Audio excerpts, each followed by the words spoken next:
یہ سورہ عصر ہے جس کی میں نے ابھی آپ کے سامنے تلاوت کی ہے، اور یہ قرآن کریم کی دوسری سب سے چھوٹی سورت ہے۔ سب سے چھوٹی سورت انا اعطیناک الکوثر ہے، اور دوسرے نمبر پر سب سے چھوٹی سورت یہ ہے، اور اتنی چھوٹی ہے کہ اس کو یاد کر لینا بھی کوئی مشکل نہیں، عام طور سے مسلمانوں کو یاد ہوتی ہے اور نمازوں میں بھی بکثرت پڑھی جاتی ہے۔ تو اپنے سائز کے اعتبار سے تو یہ بہت چھوٹی سی ہے، لیکن اپنی ہدایات کے اعتبار سے بڑی جامع صورت ہے۔ اور حضرت امام شافعی رحمۃ اللہ علیہ یہ فرماتے ہیں کہ اگر کوئی انسان صرف اسی صورت میں تدبر کر لے، یعنی اسی صورت پر اچھی طرح غور کرے، اس کے معنی پر اچھی طرح غور کرے، تو اس کی زندگی کو درست کرنے کے لیے تنہا یہ صورت بھی کافی ہے۔ اور یہی وجہ ہے کہ حضرات صحابہ کرام رضی اللہ تعالی عنہم اجمعین سے یہ منقول ہے کہ جب وہ کسی مجلس میں بیٹھتے تو مجلس سے اٹھنے سے پہلے سورہ والعصر کی تلاوت کر کے اٹھتے تھے، اور اس طرح یہ سورت جو ہے بار بار اپنے سامنے لایا کرتے تھے، اس کا دھیان کیا کرتے تھے، اس کا استحضار کرتے تھے، اس کا تکرار کرتے تھے۔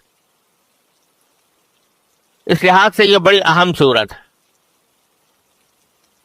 پہلے میں اس کا ترجمہ آپ حضرات کے خدمت میں پیش کرتا ہوں، اس کے بعد اس کی کچھ تشریح انشاءاللہ عرض کروں گا۔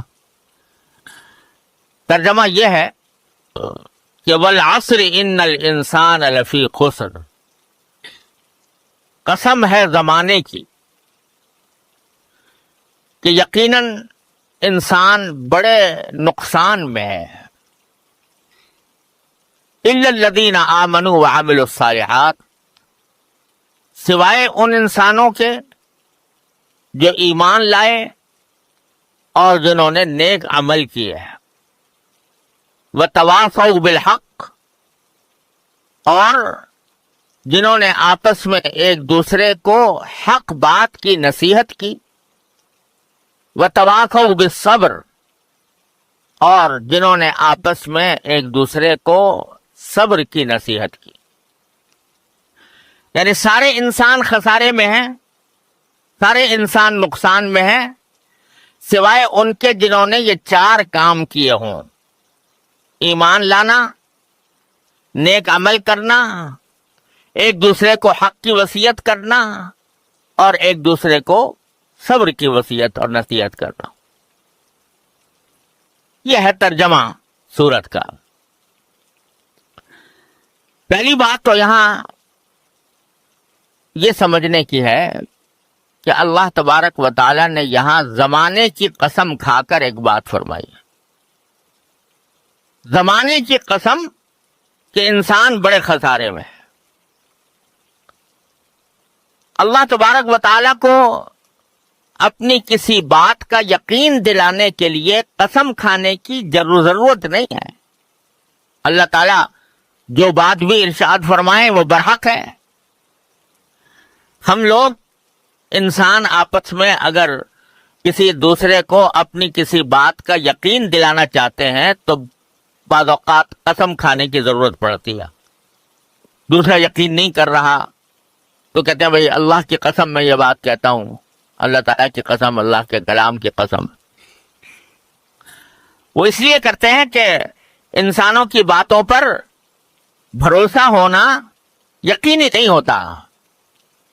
قسم کھا کر جو بات کہی جاتی ہے اس میں بھروسہ ہو جاتا ہے، لیکن اللہ تبارک و تعالیٰ کو قسم کھانے کی ضرورت نہیں، اس لیے کہ اللہ تعالیٰ کے کلام کا ایک ایک حرف، ایک ایک لفظ سولہ آنے درست اور یقینی ہے، اس میں کسی شک و شبے کی گنجائش نہیں، اس میں کسی کو تردید کرنے کی کوئی گنجائش نہیں۔ اس کے باوجود اللہ تبارک و تعالی نے قرآن کریم میں مختلف مقامات پر مختلف چیزوں کی قسمیں کھائی ہے۔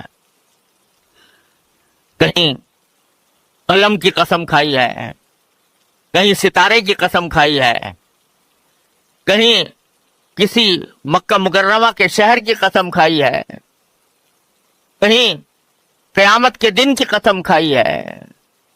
مختلف قسمیں قرآن کریم کے اندر آئی ہیں، تو وہ در حقیقت اس لیے نہیں کہ معاذ اللہ تعالیٰ کی بات پر بھروسہ نہیں تھا لہذا اللہ تبارک و تعالیٰ قسم کھا کر اس کا یقین دلا رہے ہیں، بلکہ در حقیقت دو باتیں پیش نظر ہیں۔ ایک بات تو یہ کہ قسم کھانے سے انسان کی بات میں ایک زور پیدا ہو جاتا ہے۔ تو بلاغت کا ایک قاعدہ ہے کہ قسم کے ساتھ جو بات کہی جاتی ہے اس میں زور ہوتا ہے، اس میں تاکید ہوتی ہے۔ اس واسطے اللہ تعالیٰ کا کلام چونکہ بڑے بلاغت والا کلام ہے، لہذا اللہ تبارک و تعالیٰ کبھی اپنے کلام میں زور پیدا کرنے کے لیے قسم کھاتے ہیں۔